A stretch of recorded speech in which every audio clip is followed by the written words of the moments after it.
The sound of porcelain shattering cut through the first-class cabin like a gunshot. The plate hit the carpet at James Walker's feet, sauce bleeding into the cream fibers, steam rising as if the floor itself were angry. For half a second, no one breathed. Not the man across the aisle with the silver cufflinks. Not the woman gripping her wine glass too tightly. Not even the flight attendant standing over him, her hand still trembling from the throw. "Sir," she said, voice tight, controlled, just loud enough to carry. "You are not getting another meal on this flight." James did not flinch. He did not look down at the ruined plate. He lifted his eyes slowly, the way a man does when he has already measured the cost of speaking and chosen silence for now. 60 years old, broad shoulders softened by age posture, straight from habit, not pride. A navy blazer, no tie, calm face, watch scuffed at the edge. The kind of man most people glance past without a second thought. Around them, the cabin held its breath. Someone whispered, "Did she just throw his food?" Another voice, lower, uneasy. He didn't even raise his voice. The flight attendant, Emily Carter, stood rigid. Late 30s, perfect hair, perfect smile that had vanished the moment she reached his seat. Her jaw was set now, eyes hard, as if daring him to give her a reason. She adjusted her scarf, a small, nervous tell, then turned away sharply. "Brian," she said toward the galley, "I need you up here." James watched her go.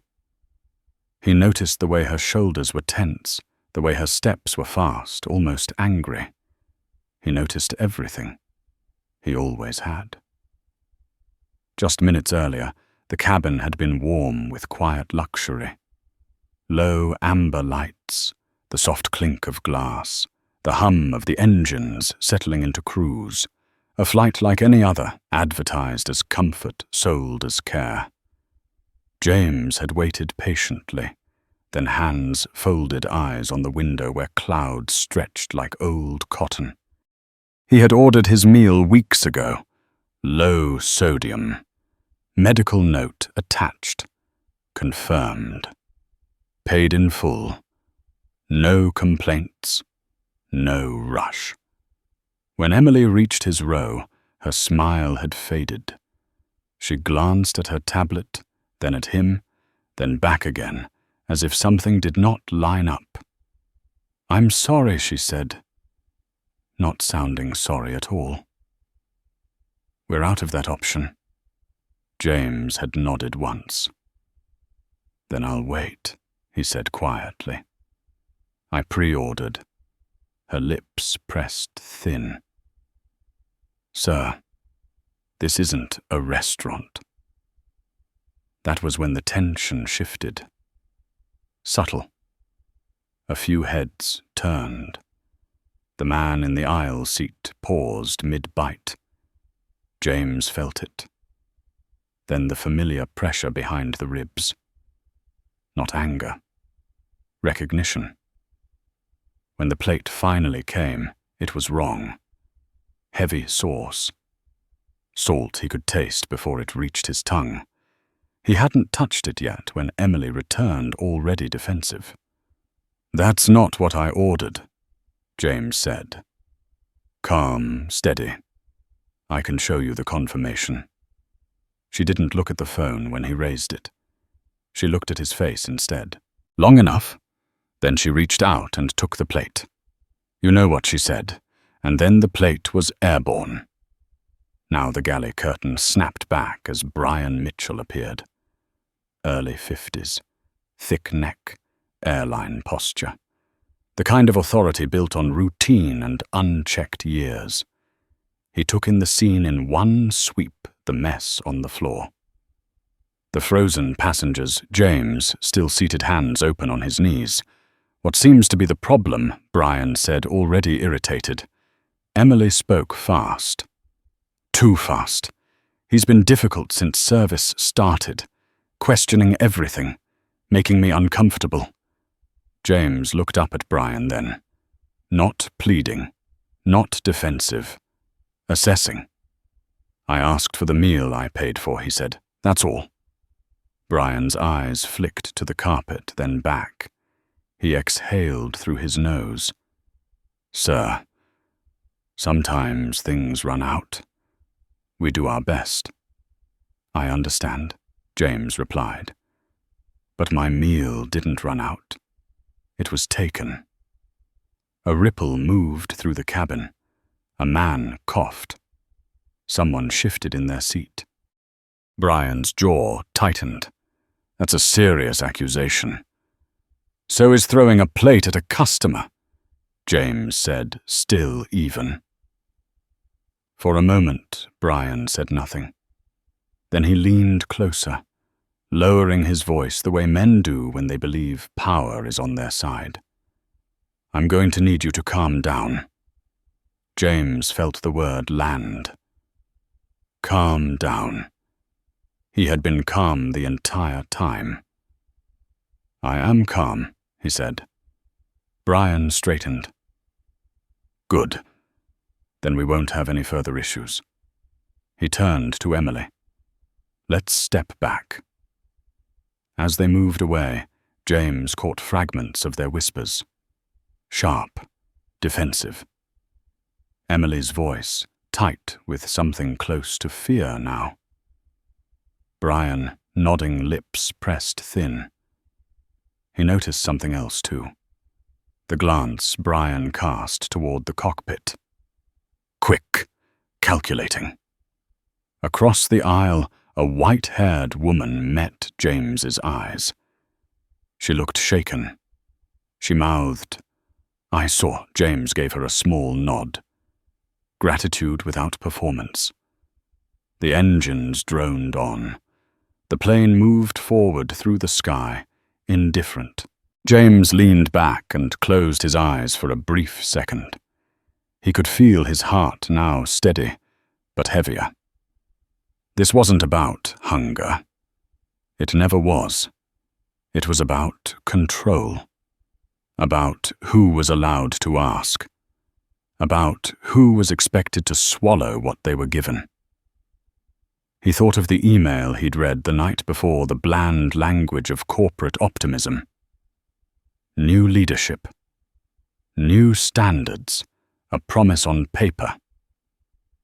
He thought of the meeting room in Dallas, the signatures drying the quiet understanding that culture never changed because of words alone. In the galley, Emily's voice cracked.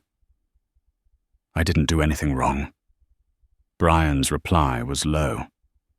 We just need to document this the right way. James opened his eyes. Down the aisle, a man lifted his phone slightly, then hesitated. A younger flight attendant lingered near the jump seat, eyes wide, saying nothing. The cabin felt smaller now, tighter, like a room where everyone knew something was coming, but didn't know from which direction. James rested his palm on the armrest. He felt the vibration of the aircraft through his bones. Years ago, a mentor had told him that systems reveal themselves under pressure. People too. He had not boarded this flight looking for a fight. He had boarded it looking for truth. Behind the galley curtain, a printer whirred softly. Brian glanced at it, then back toward James's seat. His expression shifted just for a moment. Uncertainty flickered. James watched him carefully. The storm had not broken yet. But the air had changed.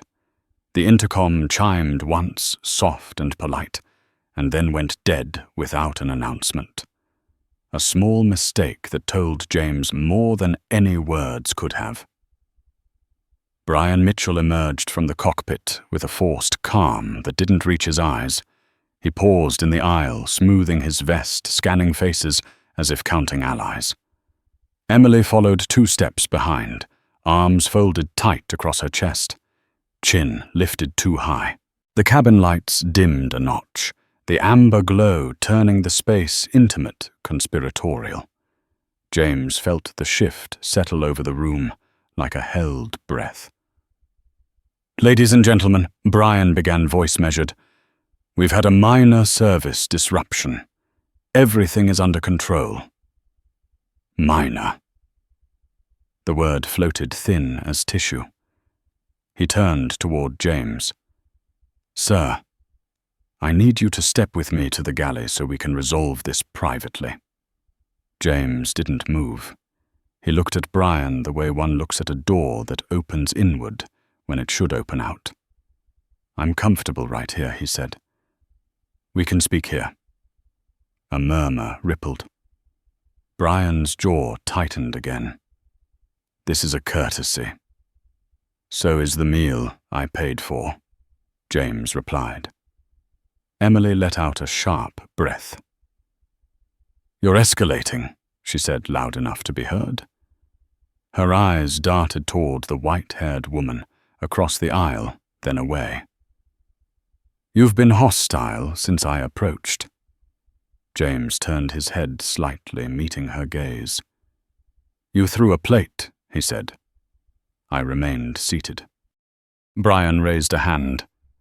"Enough." He looked around, aware now of the attention the phones that were no longer discreet. So refusal to comply with crew instructions can be documented as interference. There it was. Not a threat. A label. James felt the weight of it, the way words could become paperwork. Paperwork could become truth. "Document whatever you need," James said. "But don't lie." Brian's eyes flicked again toward the cockpit. "Captain Reynolds has been notified." James's pulse ticked once faster. Reynolds. Not Brooks. New name. New variable. The cockpit door opened, and Captain Alan Reynolds stepped out, late 50s grey at the temples. Eyes tired in a way that spoke of long years and fewer checks. He wore authority like a coat he hadn't taken off in decades. He stopped short when he saw the mess on the carpet, the cluster of eyes, the phones. "What's going on?" Reynolds asked. Brian spoke quickly. "Passenger dispute. Service refusal. Non-compliance." James watched the captain's face as the words landed. Reynolds looked at Emily. She nodded, tight and fast. He looked at Brian. Brian held his gaze. Then Reynolds looked at James for the first time. His eyes lingered. Just a beat too long. Sir Reynolds said we can't have disruptions in the cabin. James nodded. Agreed. Reynolds frowned. Then why are we having one? James didn't answer immediately. He reached down and brushed a finger against the edge of the ruined plate, then lifted its source, streaking his skin. He held it up not theatrically, just enough. "This was thrown at me," he said, "because I asked for what I paid for." Silence pressed in. Reynolds's mouth opened, then closed. He looked to Brian. Emily broke in. "He's misrepresent..." He raised his voice. "He made me feel unsafe." James felt the word again. Unsafe. He turned toward the white-haired woman. "Ma'am," he said gently, "would you mind telling the captain what you saw?" Her hands trembled as she rose halfway from her seat. "I saw her throw the plate," she said. Her voice was thin but steady. He didn't shout. He didn't move. Reynolds hesitated. The moment stretched. James could see it, the calculation, the fatigue, the choice between truth and convenience. Reynolds cleared his throat. "Emily," he said. Why was his meal unavailable? Emily's eyes flashed. Catering shortage? James exhaled slowly. I watched you load the cart, he said. There were 3 of my meals, Brian snapped. That's enough. Reynolds raised a hand again. Sir, I'm going to ask you to remain seated and refrain from further commentary until we land. James leaned back. I will remain seated, he said. I will not be silent about misconduct. Reynolds's face hardened. Duly noted. He turned away. Brian followed. Emily lingered a fraction longer, eyes locked on James, then she pivoted sharply and disappeared behind the curtain. The engines changed pitch as the plane adjusted course, a subtle shift that most passengers would never notice. James did. He glanced at the screen. The route line bent slightly south, then corrected. Nothing dramatic. Yet. Across the aisle, the man with cufflinks leaned over. You should be careful, he whispered. They can make trouble. James met his eyes. Trouble doesn't begin with questions, he said. It begins with answers no one wants recorded. Minutes passed. Service did not resume. The cabin sat in a tense half-light, attendants whispering behind the curtain footsteps, quick and nervous. James felt eyes on him. Curiosity mixed with fear. He reached into his jacket pocket and felt the familiar rectangle of his phone warm against his palm. He did not take it out yet. In the galley, Emily paced. He's doing this on purpose, she hissed. He wants a scene. Brian rubbed his face. We need to control the narrative. Reynolds stood by the cockpit door, arms crossed. I don't like this, he muttered. Why didn't catering flag a shortage? Brian lowered his voice. Because there wasn't one. Reynolds looked at him sharply. Brian held his gaze, then looked away. He won't drop it, Brian said. He's baiting us. Emily stopped pacing. What if we log it as interference, she said. Preemptive. Reynolds stiffened. That's serious. So is letting him undermine crew authority. Brian replied. We write it up. Ground handles it. Reynolds closed his eyes briefly. When he opened them, something had settled. Fine, he said. But we do it clean. The intercom chimed again. This time, Reynolds spoke. Ladies and gentlemen, as we begin our initial descent, please remain seated with your seatbelts fastened. Due to a procedural matter in the forward cabin, authorities will meet the aircraft upon arrival.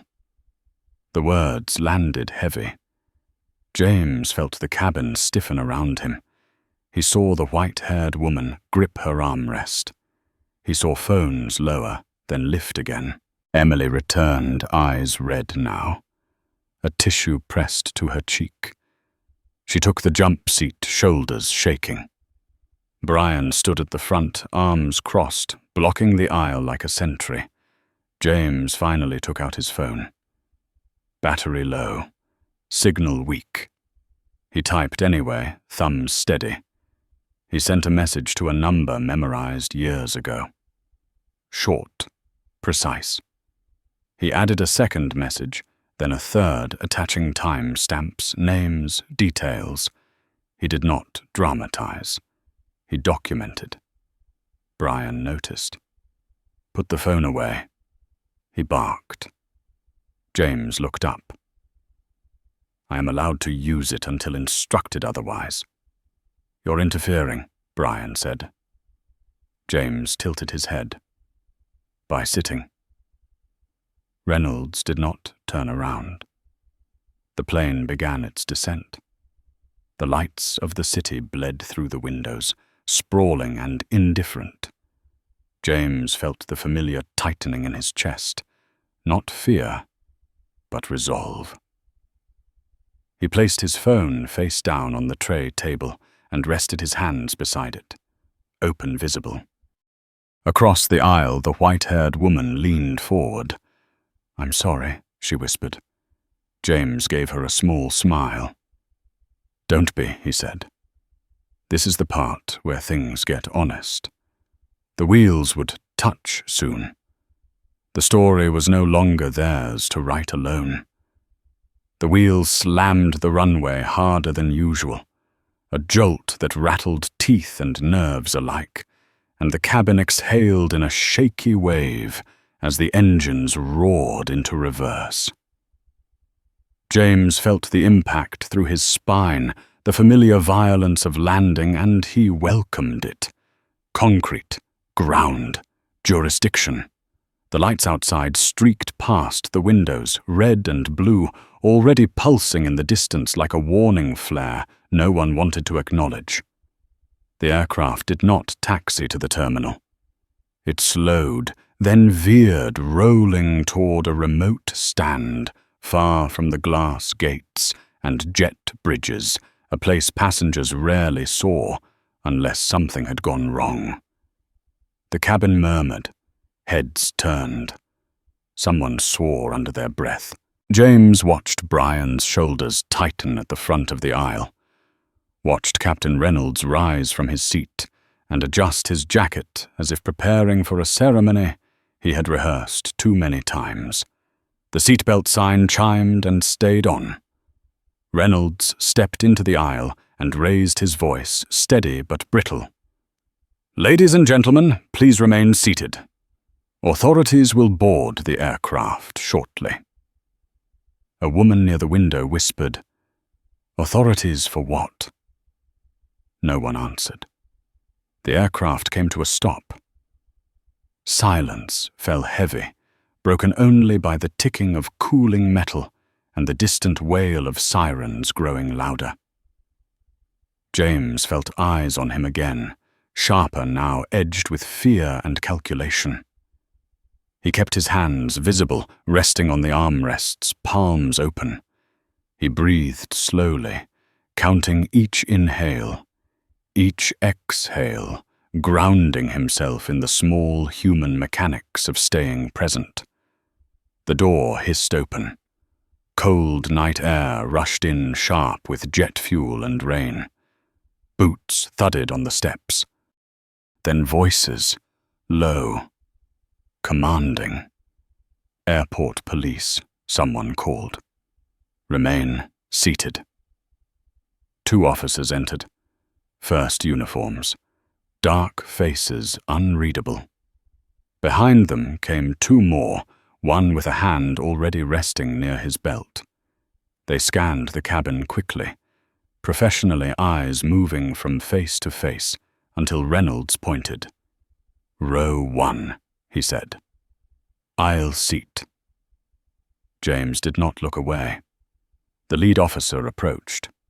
"Sir, please stand." James rose slowly, careful, deliberate. He felt the cabin tighten around the movement, a collective flinch. "I will comply," he said. His voice carried farther than he intended, calm and clear. "Hands where I can see them." He lifted them slightly, elbows bent. Nothing threatening, nothing hidden. Brian stepped forward. "He's been uncooperative since service," he said. "We logged interference." The officer nodded, once eyes never leaving James. "Sir, you're being detained for questioning." "For what charge?" James asked. "Failure to comply with crew instructions," the officer replied. "Not accusatory. Procedural." James inclined his head. "I dispute that," he said. "And I request that witnesses be noted." The officer paused just a fraction. Then another officer moved behind James. Cold metal closed around his wrists with a sound that sliced the air. Click, click. A gasp rippled through the cabin. The white-haired woman stood. "This is wrong," she said, voice shaking but loud. "He didn't do anything." "Ma'am, sit down," an officer snapped. "He didn't," she insisted.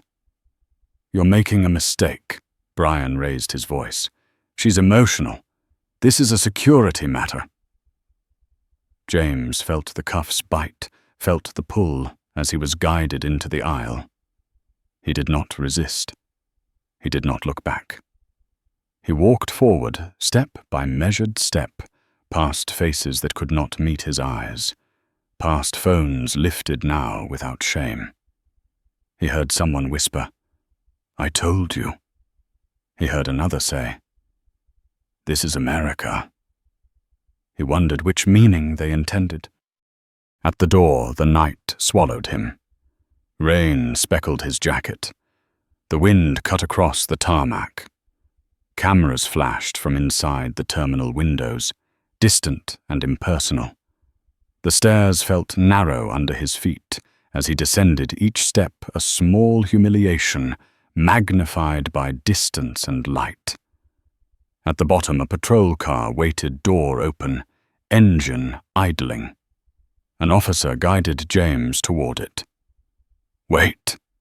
The voice cut through the night, sharp, practiced unmistakably, authoritative.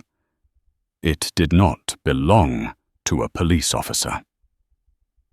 The officer froze. The hand on James's arm loosened.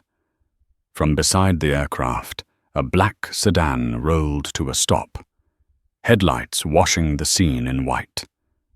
The rear door opened, and a man stepped out, tall, silver-haired, dressed in a charcoal suit that fit like intent. Two others followed, one woman on man, both carrying leather portfolios, faces set with purpose. The silver-haired man raised a hand. "Officer," he said, calm but firm, "before you put him in that car, you're going to want to see this." "Step back," the officer warned. "Active detention." The man did not step back. He stepped closer. "My name is Michael Turner," he said, "General Counsel for Walker Aviation Group." The officer hesitated, eyes flicking to the plane, to the cuffs, to the calm man in the suit. "That doesn't change anything." Michael nodded. "It changes everything."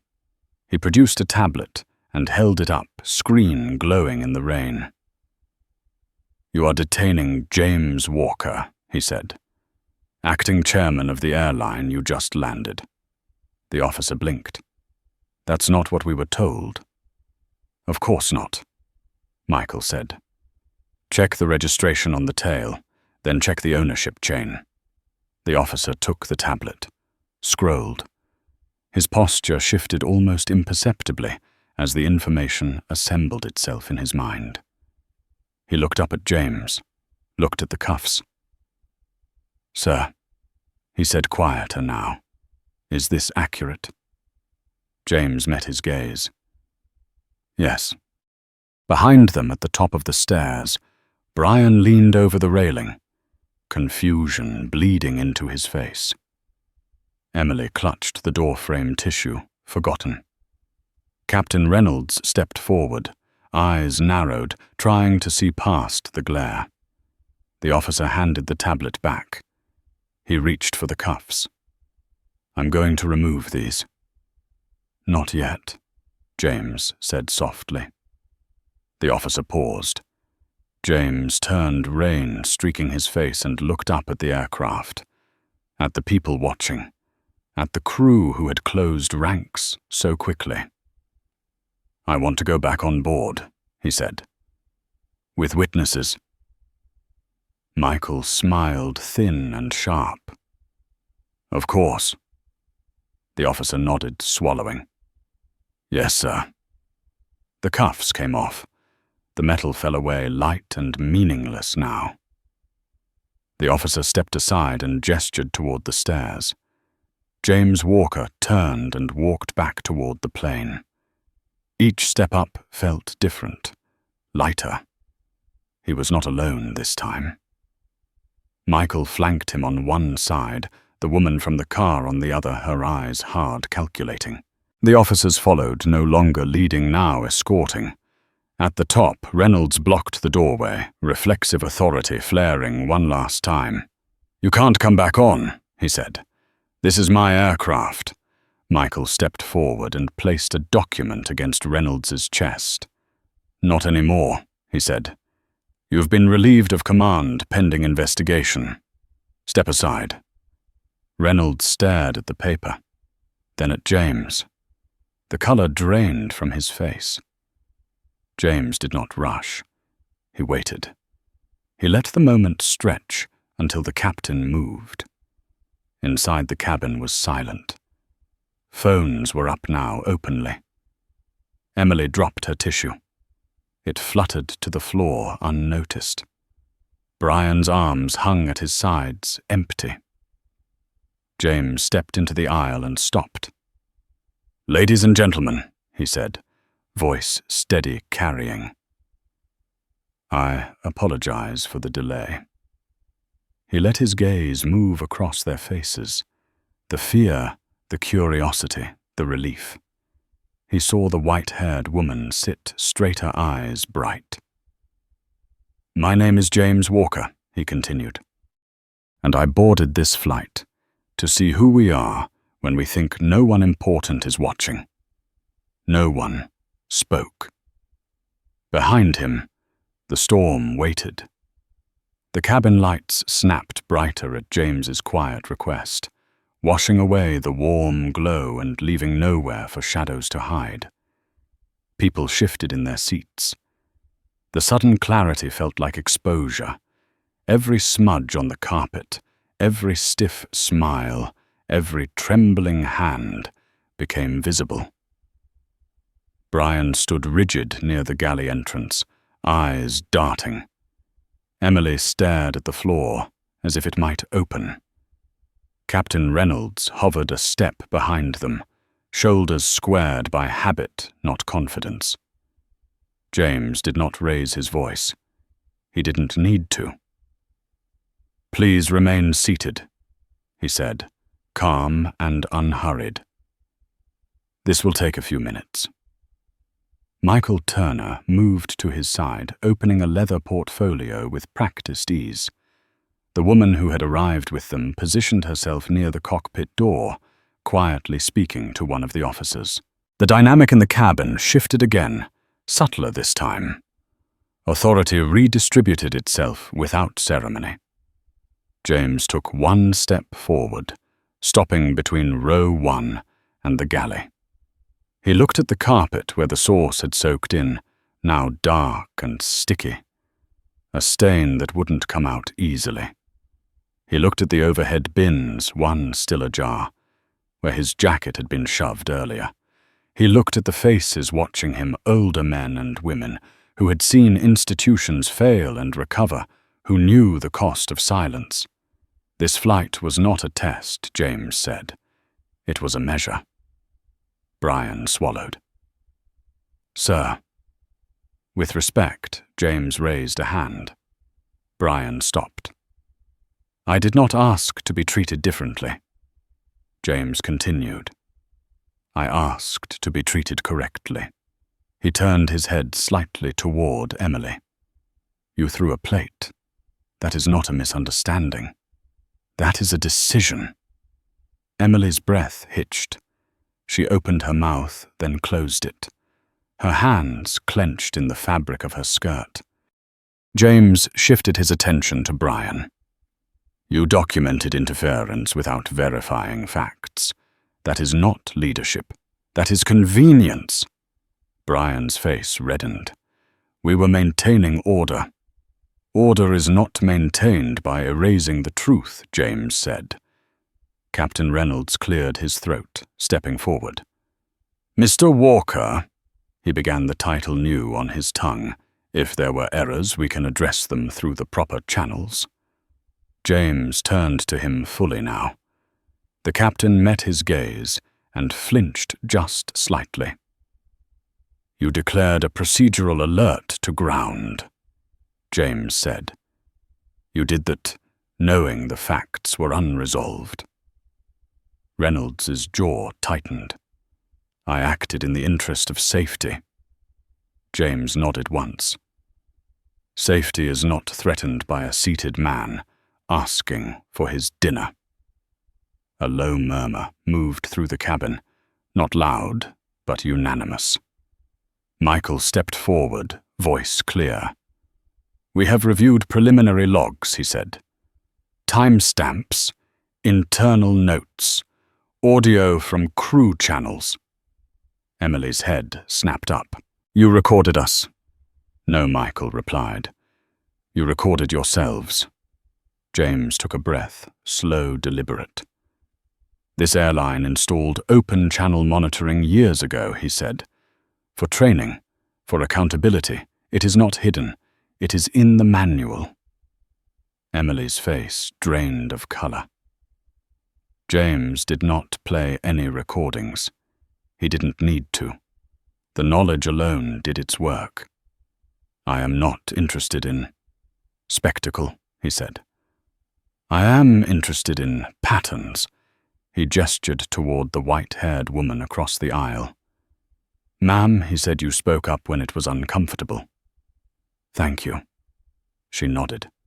Eyes wet, chin lifted. Someone had to. James inclined his head in acknowledgement, then turned back to the crew. "This did not begin tonight," he said. "It ends tonight." Brian's voice cracked. "What are you saying?" James let the silence answer first. He felt the weight of it settle the way final decisions always carried gravity. He remembered the boardroom table, the votes, the promises made in clean fonts and careful language. This was where those promises either lived or died. "Brian Mitchell." James said, voice steady. "You are relieved of duty, effective immediately, pending formal review." Brian stared at him. "You can't." Michael stepped forward, document already in hand. "You are suspended," he said. "Badge credentials." Brian's hands shook as he reached into his pocket. The badge hit Michael's palm with a dull sound.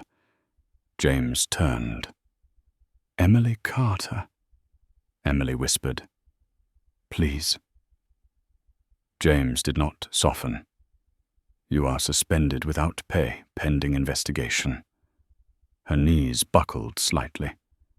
She caught herself on the galley counter, eyes wide with disbelief. James's gaze moved last to the captain. "Alan Reynolds." Reynolds straightened. "I have flown for this airline for decades. And you will not fly it tonight," James said. "You are relieved of command." The words fell heavy, irrevocable. Reynolds's shoulders sagged. He looked around the cabin at the passengers who had trusted him with their lives, at the officers now watching him with a new kind of attention. He nodded once, defeated. James exhaled. The tension in his chest eased, not gone, but contained. "Ladies and gentlemen," he said, turning back to the cabin, "this flight will be delayed while a reserve crew arrives. You will be compensated. More importantly, you will be safe." A woman near the window clapped once, tentative. The sound echoed. Then another. Then several more, not loud, not celebratory, but resolute. James did not smile. He looked again at the carpet, at the stain, at the place where it had begun. He bent, picked up the discarded plate fragment, turned it once in his hand, then placed it carefully on a service cart. "Clean this," he said quietly, not to anyone in particular. Behind him, the officers stepped forward to escort the crew out. Brian hesitated, then moved. Emily wiped her face, mascara streaked now, dignity gone. Reynolds paused at the door, glanced back once, then stepped into the night. As they disappeared down the stairs, James felt the cabin release a breath it had been holding for hours. He remained standing for a moment longer, absorbing the weight of what had been done and what would follow. Consequences would come. Reviews, headlines, calls.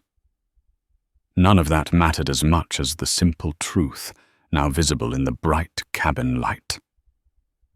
He turned toward the aisle and began to walk not back to his seat, but forward toward the people who had watched and waited. Outside, the storm pressed against the fuselage, patient, unyielding. Inside, something had shifted that would not shift back. The first sound after the door closed was not applause or chatter, but the low, unfamiliar hum of uncertainty.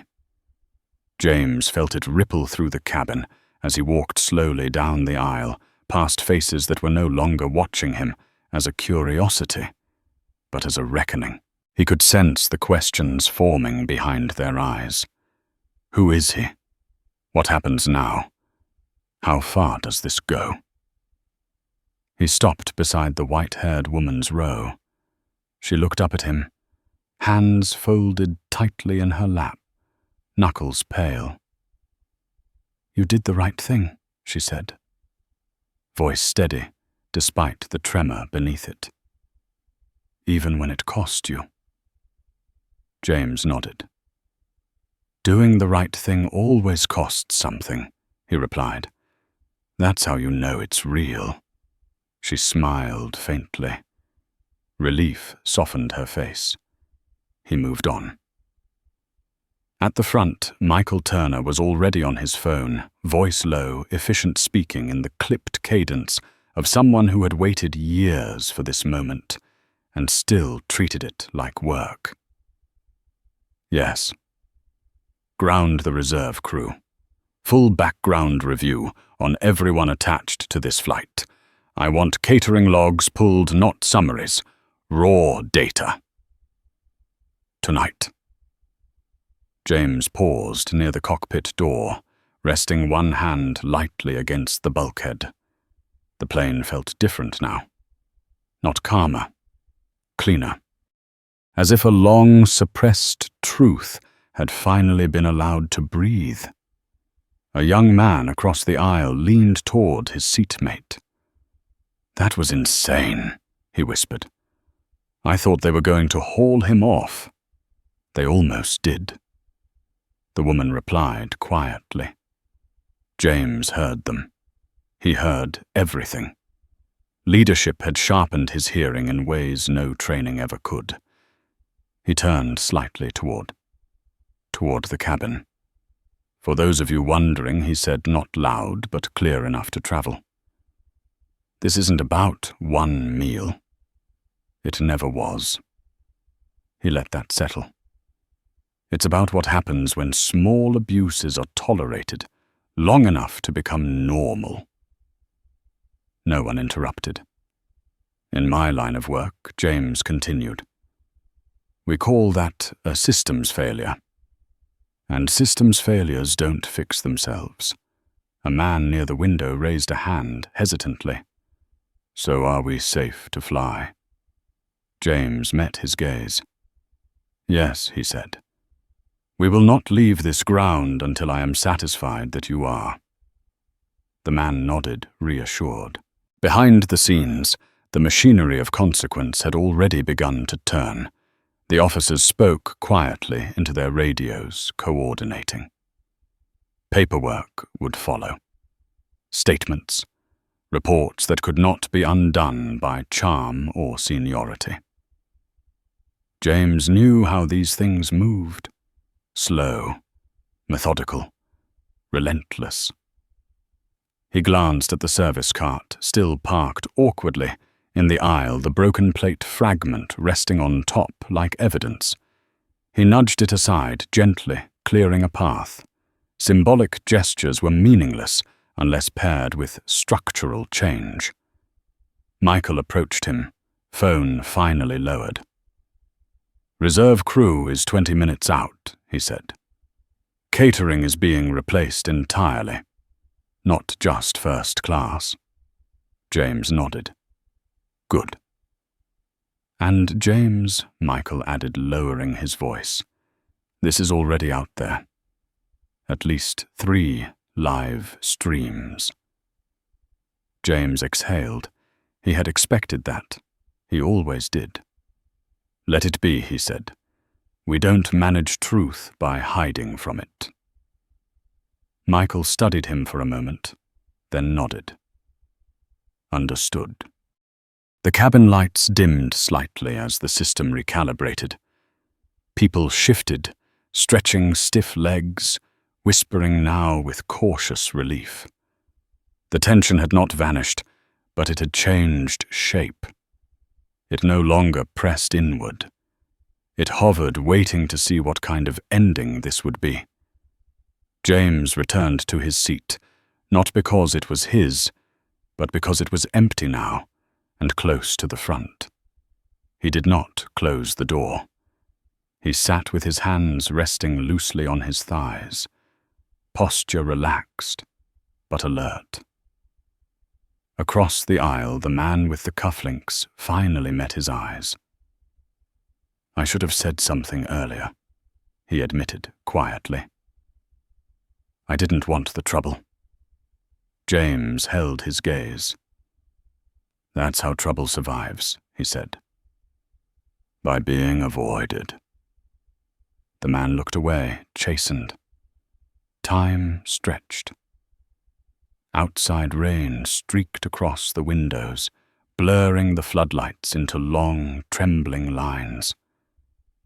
James felt the fatigue settle into his bones, deep and heavy. Not physical. Moral. The kind that came from holding responsibility too long without rest. He thought of his father, a man who had worked 30 years in a factory where no one looked like him in management. A man who had taught him that dignity was not something you demanded, but something you practiced until others had no choice but to see it. A soft knock came at his door. A junior flight attendant stood there, barely past 30, eyes wide with nerves. "Mr. Walker," she said, voice barely above a whisper. "Is there anything I can get you?" "Get you." James studied her face. He saw fear there, but also something else. Hope. "Yes," he said. "Bring me water, and then take a seat. You've had a long night, too." She blinked, surprised. "Thank you," she said, and moved quickly, almost gratefully. When she returned, she placed the glass carefully on the tray table. Hands steady now. "I've never seen anything like this," she admitted. James took a sip. "You shouldn't have to," he said. "And after tonight, you won't." Her shoulders eased slightly. She nodded and slipped away. The reserve crew arrived quietly without fanfare. Professionals. Focused. They took in the scene with trained eyes, understanding enough from posture and silence alone. James spoke with the new captain briefly out of earshot, his tone firm but respectful. Expectations were set. Boundaries drawn.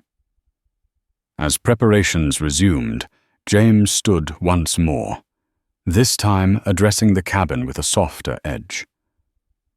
"We'll be departing shortly," he said. "I know tonight was unsettling. I know some of you just wanted to go home." A few heads nodded.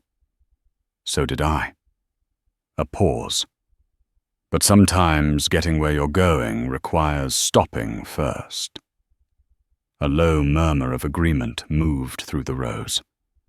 James stepped back, allowing the crew to work, allowing the moment to belong to everyone now. He felt the plane come alive again, systems resetting routines, reclaiming their place. When the engines finally spooled up, the sound was different. Cleaner, purposeful. As the aircraft began to taxi, James leaned back and closed his eyes for just a moment. Not in relief, in resolve. This was not an ending. It was a beginning. The engines climbed into a steady roar as the aircraft lifted off again, and the city lights slipped beneath the wing like a field of dying stars. James felt the familiar pressure in his ears, the gentle insistence of ascent. But something inside him stayed grounded. The cabin was quieter now, not hushed with fear, but subdued with reflection. People spoke in low voices, as if raising them might disturb whatever fragile order had been restored. The new captain's voice came over the intercom, measured and professional, announcing the flight time, the weather ahead, the small comforts of routine. No apologies, no explanations, just competence. James appreciated that. A cart rolled down the aisle, pushed by the junior attendant who had brought him water earlier. Her movements were careful, almost reverent, as though the plane itself had become something sacred. She stopped at James's row and hesitated. "We're offering refreshments," she said. "On the house." James looked at the cart. "Bottled water, juice, simple things." He shook his head gently. "Serve the rest of the cabin first," he said. "I'll wait." She nodded relief, crossing her face, and moved on. Across the aisle, the white-haired woman leaned toward him again. "You could have taken it," she said softly. "No one would have blamed you." James smiled faintly. "This isn't about being owed," he replied. "It's about being equal." She sat back, absorbing that. The plane settled into cruise, the hum evening out, the tension thinning into something almost like calm. James allowed himself to breathe a little deeper. The hardest part was over, but not finished. Consequences never ended neatly. They rippled. Michael Turner approached, taking the seat beside him for the first time. "Corporate is already reacting," he said quietly. "Board members, media inquiries, regulators." James didn't open his eyes. "Let them," he said. "We didn't create this. We revealed it." Michael studied him. "You know, some people will say you staged it." James opened his eyes, then gaze steady. "People say that when they don't want to accept that systems fail quietly," he said. "Staging implies control. This was exposure." Michael nodded slowly. "The crew has been formally removed from the roster," he said. "Reynolds's license is under immediate review. Statements are being taken." "Good," James replied. "Make sure the junior staff are protected." "They will be," Michael assured him. "Whistleblower provisions are already in motion." James leaned back, letting that settle. Outside the window, clouds rolled past, thick and luminous in the moonlight. He watched them for a long moment, thinking of all the flights he had taken over the years, all the rooms he had entered, where assumptions were made before words were spoken. He thought of the young attendant again, of the way she had looked at him when he told her to sit. He hoped she would remember that moment when the job felt heavy. Further back in the cabin, A man stood carefully stretching stiff legs, then turned toward James. He was in his late 60s, posture bent slightly by time, eyes sharp with something like resolve.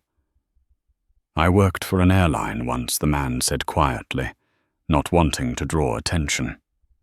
"Back when they still wore hats.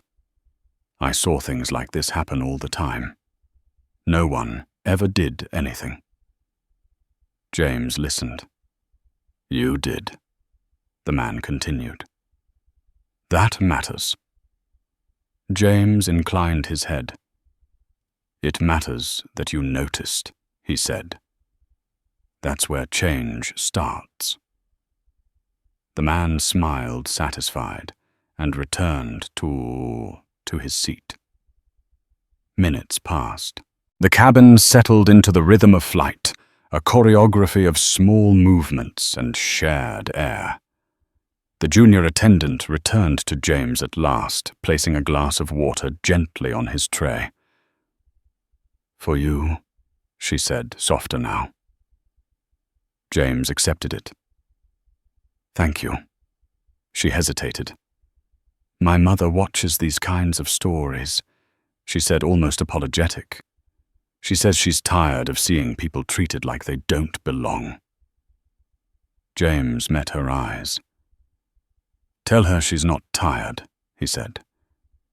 "She's paying attention." The attendant nodded, emotion flickering across her face, and moved on.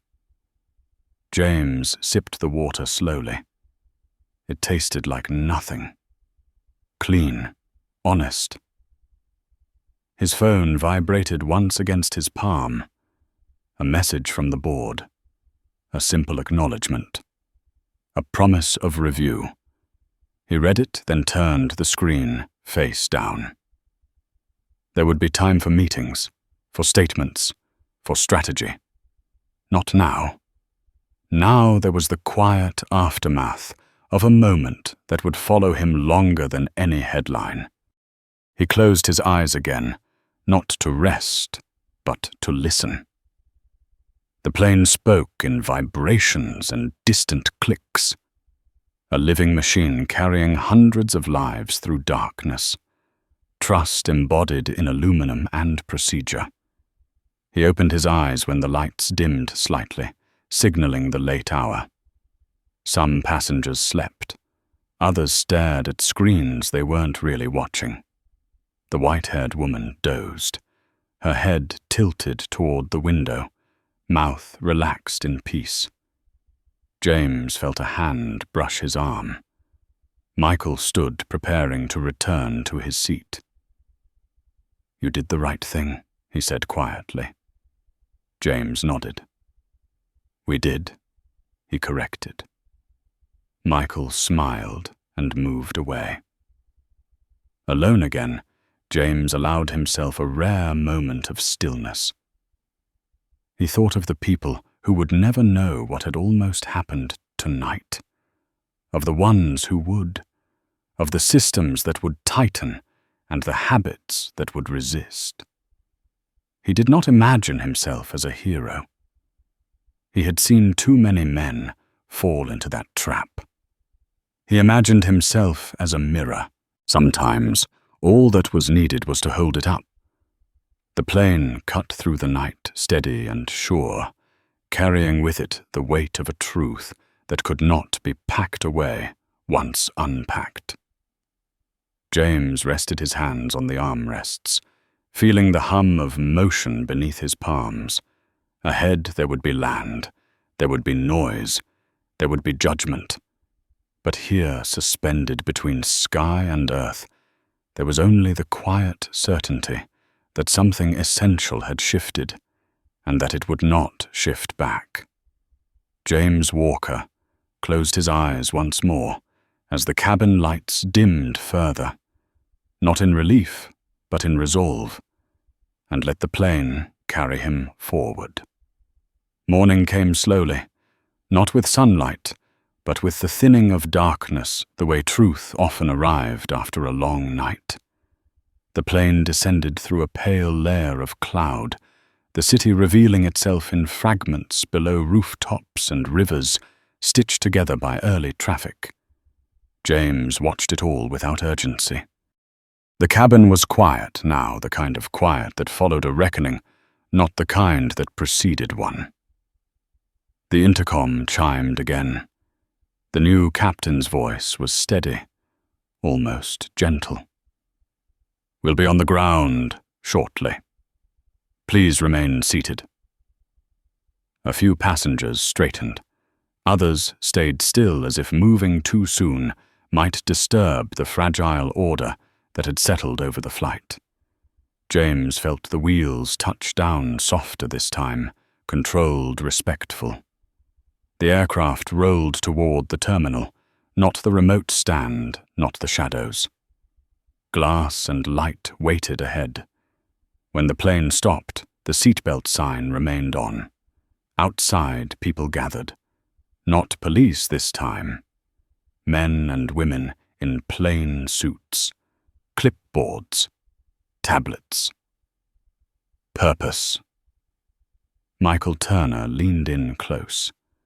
"Federal inspectors are here," he said. "Transportation Authority, Labor, Corporate Compliance." James nodded once. "Good." The door opened. The air that entered was warmer now, carrying the scent of morning and movement. Officials boarded in a line, faces professional, eyes alert. They did not rush. They did not raise their voices. They spoke quietly with the officers who had remained on board, then with Michael. Passengers watched phones lifting again, not in panic but in anticipation. James remained seated, hands folded, posture neutral. He had nothing to hide and nothing to prove. An inspector approached him, a woman in her early 50s, hair pulled back, expression composed. "Mr. Walker," she said. "Thank you for your cooperation." "Thank you for coming," James replied. She glanced down the aisle toward the galley, where the absence of the former crew felt louder than their presence ever had. "We'll be taking statements," she said. "From everyone who wishes to give one." The white-haired woman stood immediately. "I do," she said. Her voice was clear now, no tremor left. Others followed. A man in a baseball cap, a couple traveling together. Even the cufflink man rose slower than the rest, but determined. James watched them with a quiet satisfaction. Not pride. Relief. People spoke when given space. The inspectors moved methodically, listening, recording, nodding without comment. James felt the weight shift again, away from spectacle toward process. This was where real change lived in paperwork and patience in follow-through. When it was James's turn, he spoke plainly. He described events as they occurred, not how they felt. He named actions, not intentions. He did not raise his voice or soften it. He trusted the facts to stand on their own. The inspector thanked him again and moved on. Minutes later, passengers began to disembark. Slowly, respectfully. Many paused as they passed James. Some nodded. A few murmured thanks. One man squeezed his shoulder briefly, then moved on without a word. The white-haired woman stopped in front of him. "You go last," she said gently. "You earned that." James smiled, small and genuine. "I'll walk with you," he said. They stepped into the aisle together, moving at an unhurried pace. The jet bridge felt brighter than it had the night before, less confining. At the threshold, she stopped and turned to him. "People like you," she said.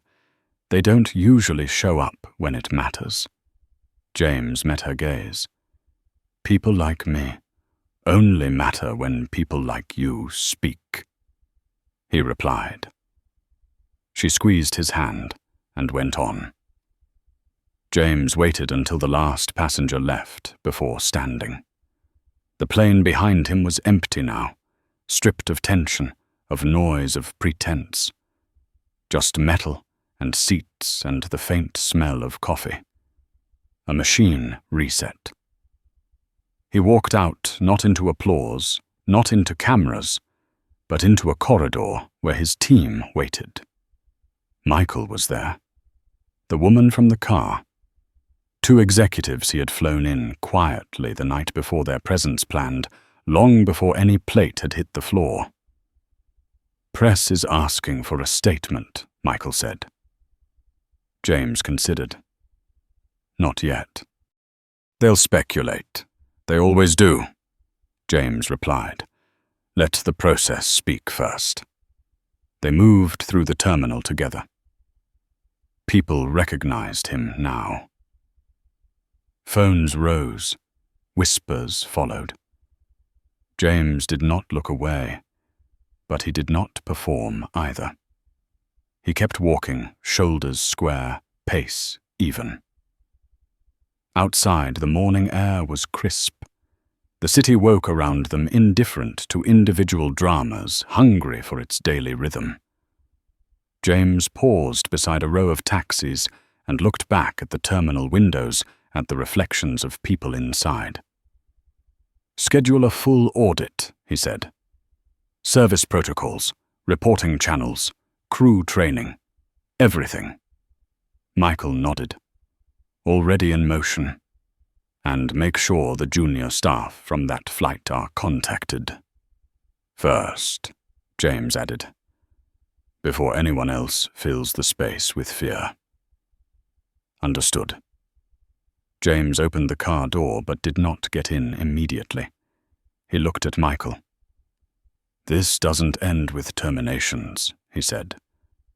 "If it does, we failed."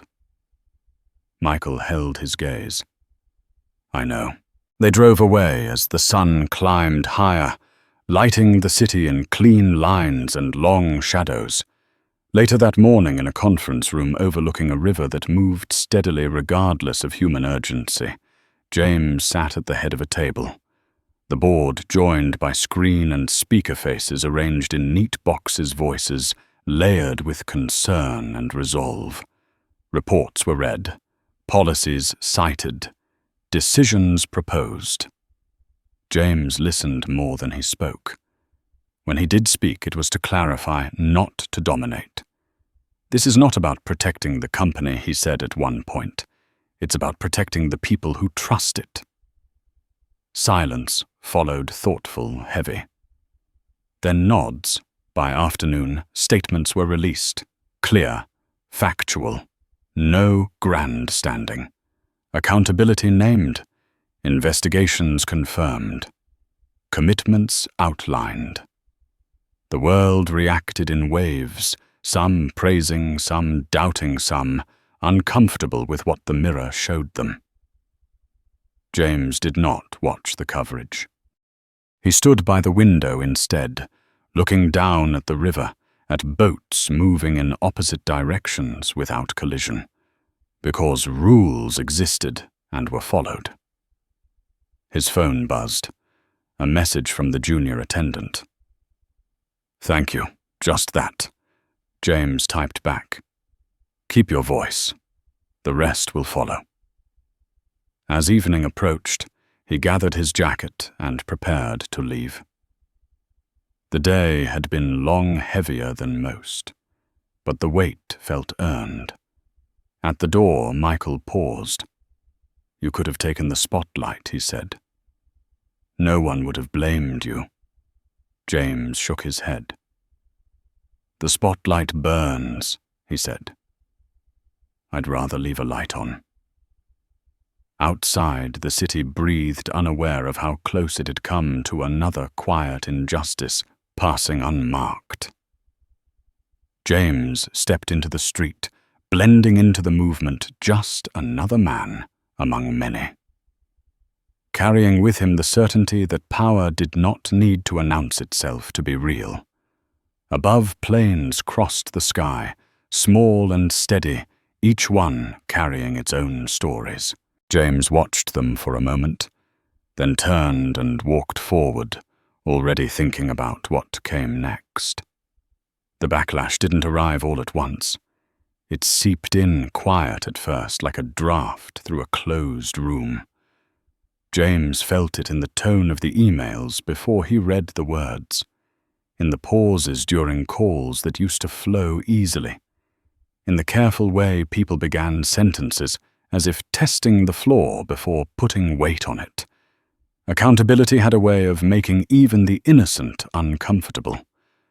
By midday, the story had fractured into versions. Headlines argued with each other. Commentators debated motives instead of actions. Some praised restraint. Others accused James of overreach of humiliation, masquerading as justice. A few suggested the entire incident had been engineered a performance designed to cleanse a brand. James read none of it directly. Michael summarized what mattered. Regulatory timelines, labor responses, union statements, shareholder calls scheduled back to back. "They're circling, Michael," said standing near the window of the office overlooking the river. "Not just media. Internally." James nodded, eyes still on the water. "They always do when the ground shifts." A knock sounded. The door opened without waiting. It was Harold Price, late 60s board member, since the early years, face carved with the confidence of someone who had survived every corporate storm by knowing when to bend and when to disappear. "You made us look reckless," Harold said without greeting. James turned slowly. "I made us look honest," Harold scoffed. "You fired a crew in front of passengers." "I removed people who abused power in front of witnesses," James replied. "There's a difference." Harold leaned on the table palms flat. "You humiliated a captain with 30 years of service." James met his gaze. "He humiliated the uniform long before I ever stepped on that plane." Silence stretched. Harold straightened, smoothing his jacket. "There are protocols, and there are moments when protocols protect the wrong people," James said. "We just saw one." Harold shook his head. "You've put us in a position." James did not argue. "We were already there," he said. "We just pretended we weren't." Harold left without another word. That afternoon, the unions issued a statement. Cautious, concerned, calling for due process. James read it carefully, line by line, then handed it back to Michael. "Schedule a meeting," James said. "In person." "They'll want concessions," Michael warned. "They'll get clarity," James replied, "which is more than they've had." The meeting took place in a room that smelled faintly of coffee and old paper. Union representatives sat across from James, arms crossed, faces guarded. Men and women who had spent decades protecting workers from management that smiled while cutting. "You set a dangerous precedent," one of them said. James listened. "I set a necessary one." "You bypassed progressive discipline," another added. James nodded. "Because progressive discipline fails when misconduct is progressive." A murmur moved through the room. James leaned forward, resting his forearms on the table. "I am not here to weaken your role," he said. "I am here to strengthen it. But I will not protect abuse in the name of tradition." A woman at the far end studied him closely. "And when it's one of yours," she asked, "will you act the same way?" James did not hesitate, especially then. The room fell quiet. Something shifted. Not agreement. Respect. By evening, the internal audit began to yield its first findings. Patterns. Complaints quietly closed. Language softened in reports. A culture that rewarded smoothness over truth. James read every summary himself long after the office emptied. At home, the house was silent. He loosened his tie and sat at the kitchen table, the same one where his father used to read the paper after late shifts. He thought of the captain again. Not with pity, with clarity. Years of unchecked authority hardened into entitlement. Systems did that. They rewarded endurance without reflection. His phone buzzed. A number he didn't recognize. He answered. "This is Captain Reynolds," the voice said, hoarse, stripped of command. "I was told I could call." James closed his eyes briefly. "Yes." There was a pause. "I want to say I didn't think it would end like this." James said nothing. "I never thought of myself as that man," Reynolds continued. "The kind who abuses power." James spoke carefully. "Most people don't," he said. "That's why it happens." Another pause.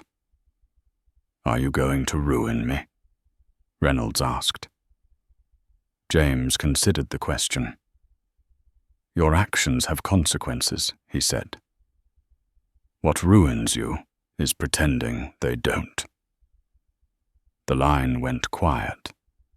Then Reynolds exhaled. "I wish I'd handled it differently." "So do I," James replied. "Goodbye."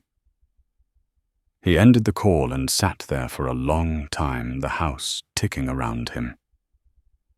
The next morning, James stood before the executive team. No slides, no slogans, just words. "We are not here to polish what's broken," he said. "We are here to rebuild what we neglected." Some nodded, others stiffened. He expected that. "We will revise reporting structures," he continued. "We will protect whistleblowers. We will train for empathy as rigorously as we train for safety. And when someone tells you there's a problem, you will listen before you document." A hand rose. "What if it costs us?" James held the question. "Then it costs us," he said. "Integrity is not discounted inventory." The room was quiet. Then someone clapped. Just one. It spread slowly, unevenly, but it spread. Later, walking through the terminal for a scheduled flight, James moved without entourage. People recognized him now, some nodding, some staring. A man in a maintenance uniform stopped him. "My sister works in flight," he said. "She says things might change." James looked at him. "They will," he said. "But only if people like her stay." The man smiled, relief plain on his face. As James boarded his next flight, he did so without ceremony. No special seat, no announcement, just a boarding pass and a quiet step into the aisle. The attendant greeted him warmly, eyes meeting his, not searching for status, just acknowledging a person. James took his seat and buckled in. The engines began to hum. He looked out the window as the plane pushed back, felt the familiar pull of motion. The world would keep testing what had been revealed. Systems always resisted change. But once exposed to light, they never quite returned to shadow. James closed his eyes, not to escape, but to listen, carrying forward the knowledge that power, when used to protect dignity, could still surprise people, including himself. The hearing room smelled like old wood and recycled air, the kind of place where words were weighed more than voices. James sat at the long table, hands folded, eyes forward, listening as names were read into the record. Commissioners, counsel, observers. The audience was full, not loud, but dense with expectation. This was where outrage learned discipline, where stories became findings.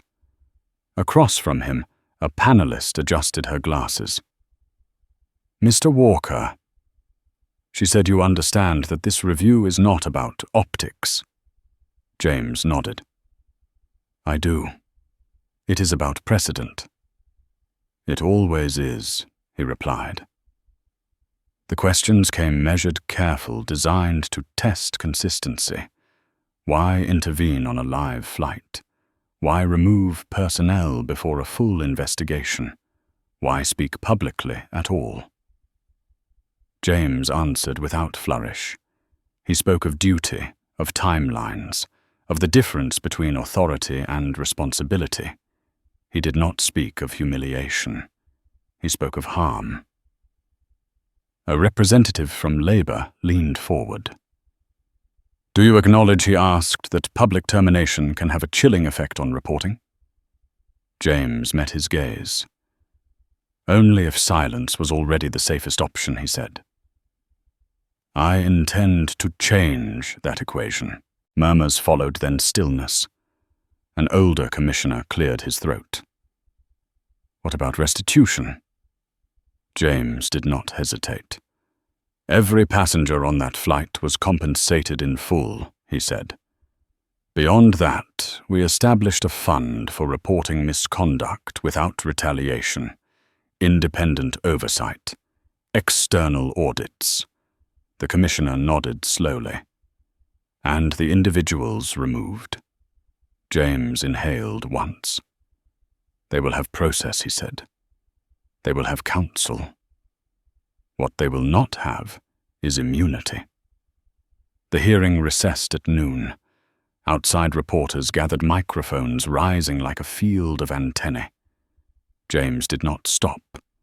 Michael flanked him, absorbing the noise. Cameras clicked. Questions overlapped. James kept walking. In the corridor, a woman stepped from the wall. She was younger than James expected, eyes rimmed red, but steady. "I'm Emily Carter's sister," she said. The name landed like a stone. James stopped. "I'm not here to argue," she said quickly. "I'm here to ask if she's done forever." James considered her face. The fear was real. So was the accountability waiting behind it. "No one is done forever," he said. "But some chapters end. What comes next depends on what she learns." The woman nodded, swallowing. "Thank you for saying that," she whispered, and stepped back into the crowd. James continued on the weight of that exchange, settling deep. Justice was not a clean line. It was a series of choices that kept asking to be made. That afternoon, he met with the internal review team. The findings were not dramatic. They were worse. Patterns without villains, incentives misaligned, complaints reframed as attitude, training checklists signed, not absorbed, the language of avoidance everywhere. "We missed it," one executive admitted, voice flat. James shook his head. "We looked away," he said. "Missing implies accident." They worked through the evening. Changes were drafted, roles redefined, a new chain of accountability, drawn with uncomfortable clarity. James insisted on something that surprised them. "Publish the failures," he said. There was resistance, risk, brand exposure. James held the line. "Sunlight is not punishment," he said. "It's prevention." Later, alone in his office, James watched the city darken beyond the glass. His phone buzzed. A message from the white-haired woman. A photo of her with her grandchildren, all smiles. A single line beneath it. "Thank you for standing when it was easier to sit." James smiled, brief and private. He thought of the flight again, of the sound the plate made when it hit the floor. The moment when a room chose a side without knowing it had. He thought of the junior attendant of the Union Hall of the hearing room. The story was no longer his. It had passed into other hands. The next morning the report was released. Not softened, not sharpened. Plain. Names redacted where appropriate. Failures named where necessary. Recommendations clear. The response was immediate. Some praised. Some recoiled. Stock wavered, then steadied. Trust moved slower, but it moved. James boarded another flight that day, early, quiet. He took a window seat in the middle cabin. The attendant greeted him by name, not from recognition, but from the manifest. She asked if he needed anything. He asked for nothing. As the plane taxied, a man across the aisle leaned over. "You're the guy," he said, not accusing, not admiring, just stating. James nodded. "I was there," he said. The man considered that. "I've been flying for 40 years, he said. Never seen anyone choose the harder road when the easier one would have paid." James looked out the window. "The easier road always charges interest," he said.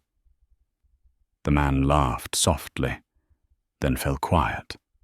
In the air the cabin settled. A child slept. A woman read. Life resumed. James felt the familiar hum beneath his hands, the shared vulnerability of flight. He closed his eyes for a moment, listening not to the engines, but to the absence of tension. When he opened them, his phone lit with a final update from Michael. "Regulatory clearance proceeding. Oversight approved. Timeline confirmed." James typed back one word. "Good." He leaned back and let the plane carry him forward, not away from what had happened, but deeper into it. Change did not arrive with thunder. It arrived with repetition, with refusal, with the quiet insistence that dignity was not negotiable. Somewhere below, the country stretched wide and complicated, full of rooms like the one where a plate had shattered and choices had been made. James watched the horizon and felt the weight of leadership settle again, familiar and heavy. And this time, he welcomed it. The last flight of the day lifted into a sky washed clean by rain, and James felt the familiar weight of movement carry him forward once more. There were no cameras this time, no officials, no murmurs that followed him down the aisle. Just the soft routine of boarding, the muted greetings, the sound of bags settling into bins. He took his seat without ceremony and rested his hands on his knees, feeling the hum of the aircraft as something steady and honest. Outside the runway, lights blurred into long white lines, then disappeared beneath the wing. The city fell away. Distance did its quiet work. James thought about how stories ended in most people's minds, with applause, with punishment, with a clean resolution that allowed everyone to go home satisfied. Real endings were never that simple. They arrived slowly in choices made when no one was watching anymore. The airline changed in the weeks that followed, not dramatically, not overnight, but deliberately. Training rooms filled again this time, with conversations that were uncomfortable and necessary. Reporting lines shifted. Language in manuals changed from passive to precise. Managers learned that authority was something you justified daily, not something stitched onto a uniform and worn until it frayed. Some people left. Others stayed and adapted. A few resisted quietly until the culture made resistance exhausting. James did not celebrate those departures. He noted them, learned from them, and kept moving. He made a habit of flying without notice sometimes. First class, sometimes coach, sometimes a middle seat, squeezed between strangers who had no idea who he was and no reason to care. He listened. He watched. He noticed how small kindnesses stacked into trust and how small dismissals still had the power to erode it. On one of those flights, a young attendant recognized him halfway through service, her eyes widening before she caught herself. She didn't apologize. She didn't perform. She finished her job with the same care she gave everyone else. When she passed his seat later, she whispered, "Thank you," not for what he had done, but for what he had allowed others to do afterward. James nodded, accepting it without ownership. The white-haired woman wrote him once more a letter, this time handwritten, careful. She spoke of grandchildren and gardens and the strange relief of seeing something wrong corrected without cruelty.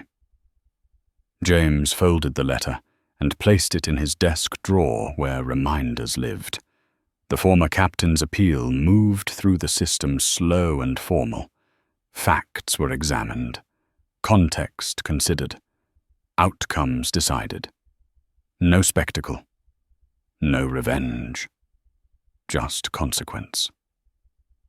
James read the final notice, signed it, and moved on.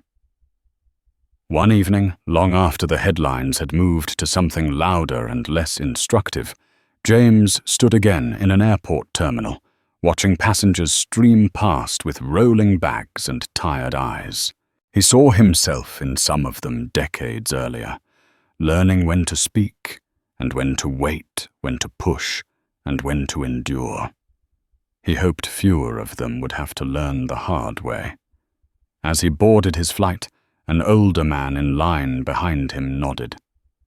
"Good to see you still flying like the rest of us," the man said. James smiled faintly. "This is where you learn the most," he replied. The flight was uneventful. That was the point. Smooth service, quiet professionalism, a cabin that felt neither tense nor performative, just right. As the plane leveled off, James looked out at the dark sky and felt something close to peace. Not the absence of conflict, but the presence of alignment. Systems doing what they were meant to do, people treated like people, power applied with restraint. He knew it wouldn't last forever. Nothing did. But he also knew that moments like the one that had started it all mattered precisely because they left marks that didn't fade easily. When the plane touched down and rolled toward the gate, James gathered his things and stood with the other passengers, unremarkable, unannounced. He stepped into the jet bridge and felt the familiar mix of fatigue and resolve settle comfortably in his chest. Somewhere behind him, someone laughed. Somewhere ahead, a new day waited with its own quiet tests. James walked forward, ready for them, carrying the understanding that dignity was not a favor granted, but a standard enforced one choice at a time. If this story stayed with you, take a moment to like the video, subscribe for more stories that hold power accountable, and leave a comment below with 3 words that matter to you.